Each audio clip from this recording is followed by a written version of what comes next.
Good morning, students. This is your English class. Now we are studying chapter 9 in your English grammar book, that is about the topic the infinitive.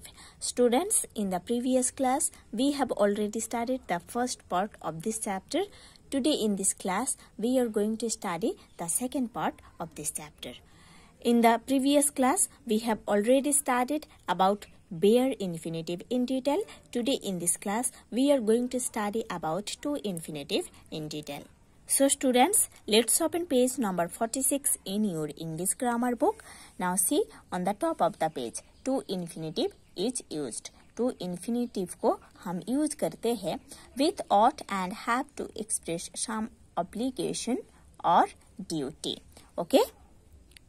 So obligation और duty को express करने के लिए हम ought and have के साथ to infinitive use करते हैं.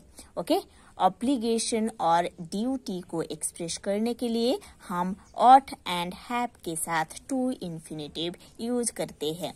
For example number 1, I have to support my family. Okay, so ये जो सेंटेंस है ना, ये शो कर रहे हैं एक पर्सन का ड्यूटी है कि अपने फैमिली को सपोर्ट करना. ठीक है, तो इस सेंटेंस में हैव के साथ टू इन्फिनेटिव यूज हुआ है. ठीक है. Number 2, you ought to respect your elders.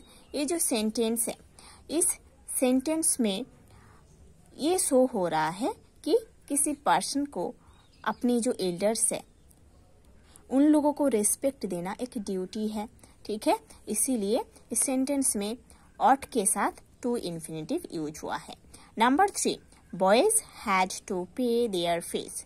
Okay, इस सेंटेंस में एक ऑब्लिगेशन शो हो रहा है ना, कि बॉयज को अपना जो फीस है उसको पे करना है ना, एक ऑब्लिगेशन है. सो इधर हैड के साथ टू इन्फिनेटिव यूज हुई है. ठीक है. Like this number 4 example is given also. As the object of a verb to express some intention और डिजायर. ओके, कुछ इंटेंशन और डिजायर को एक्सप्रेस करने के लिए as the object of a verb use होता है. ठीक है. सो वर्ब जो है वो टू इन्फिनेटिव के बाद एज अ ऑब्जेक्ट यूज होता है जब कुछ इंटेंशन और डिजायर को एक्सप्रेस किया जाता है. Number 1 example, I want to go now. Okay, इस सेंटेंस में मैं अभी जाना चाहता हूँ. ओके, सो इधर मेरा एक इंटेंशन और डिजायर एक्सप्रेस हो रहा है ना, इसीलिए टू इन्फिनेटिव के बाद गो है ना यूज हुआ है और गो वर्ब है. ठीक है, here as the object of a verb use हुआ है. ठीक है, ये ऑब्जेक्ट पार्ट में गो यूज हुआ है after to infinitive. Number 2 example, she decided to marry him. उन्होंने डिसाइड किए थे उनको मैरी करने के लिए, शादी करने के लिए. ओके, सो इस सेंटेंस में भी एक डिजायर एक्सप्रेस हो रहा है और इधर टू इन्फिनेटिव के बाद as the object verb marry use हुआ है. Like this number 3, number 4 examples are given also. After the object of transitive verbs है ना, हम टू इन्फिनेटिव को यूज करते हैं ट्रांजिटिव वर्ब का जो ऑब्जेक्ट है उसके बाद. I mean, आप जानते हो ना ट्रांजिटिव वर्ब्स क्या होता है. ट्रांजिटिव वर्ब्स ऐसे वर्ब्स होता है जो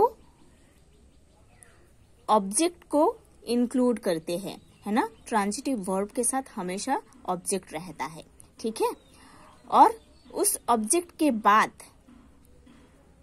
as different object to infinitive use होता है. ठीक है, ट्रांजिटिव वर्ब के साथ तो ऑब्जेक्ट रहता ही है, उसके बाद एज एन ऑब्जेक्ट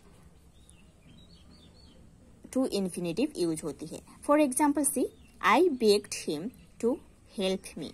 देखो इस सेंटेंस को प्रॉपरली, आई बेग्ड हिम है ना। हियर जो बेक्ड है वर्ब, है ना, ये वर्ब का V2 फॉर्म है। उसके बाद देखो हिम है ऑब्जेक्ट, है ना, बेग वर्ब के साथ एक ऑब्जेक्ट इंक्लूड हुआ है जो कि हिम, इसीलिए बेक्ड को हम ट्रांजिटिव वर्ब बोल रहे हैं। और उस ट्रांजिटिव वर्ब के बाद देखो टू हेल्प मी यूज हुआ है एज एन ऑब्जेक्ट, है ना। सो ट्रांजिटिव वर्ब बेक्ड के बाद to infinitive to help me use हुआ है, ठीक है। Number 2 example, the teacher allowed him to go. Okay, इस सेंटेंस को देखो, the teacher subject, allowed verb, और उसके बाद देखो हिम, अलाउड वर्ब के साथ हिम जो ऑब्जेक्ट है वो इंक्लूड हुआ है, इसीलिए अलाउड ट्रांजिटिव वर्ब है। उसके बाद infinitive to go as object use हुआ है। Like this number 3, number 4 examples are given also. Okay, as the subject और ऑब्जेक्ट ऑफ अ वर्ब, हम टू इन्फिनेटिव को सब्जेक्ट और object of a verb use कर सकते हैं, ठीक है। हम टू इन्फिनेटिव को एज द सब्जेक्ट और as the object of a verb use कर सकते हैं। Number 1 example, it begin to rain, है ना, इधर to rain as object use हुआ है इस सेंटेंस में। Number 2 example, to err is human. Okay, इस सेंटेंस में ये जो टू इन्फिनेटिव है एज अ सब्जेक्ट यूज हुआ है ना, इसीलिए ब्रैकेट में सब्जेक्ट लिखा गया है। Like this number 3, 4, 5 examples are given also. To express some reason और पर्पस, कुछ रीजन और पर्पस को एक्सप्रेस करने के लिए भी टू इन्फिनेटिव यूज होता है।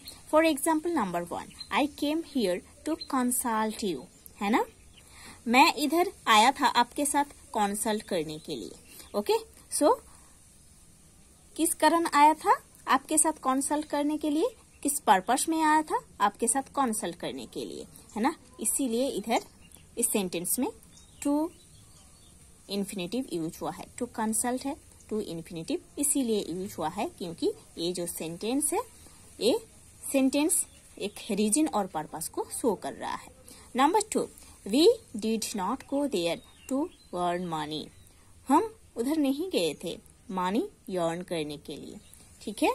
सो कौन सी पर्पस में हम उधर नहीं गए थे, मनी अर्न के पर्पस में, है ना। सो ये जो सेंटेंस है एक पर्पस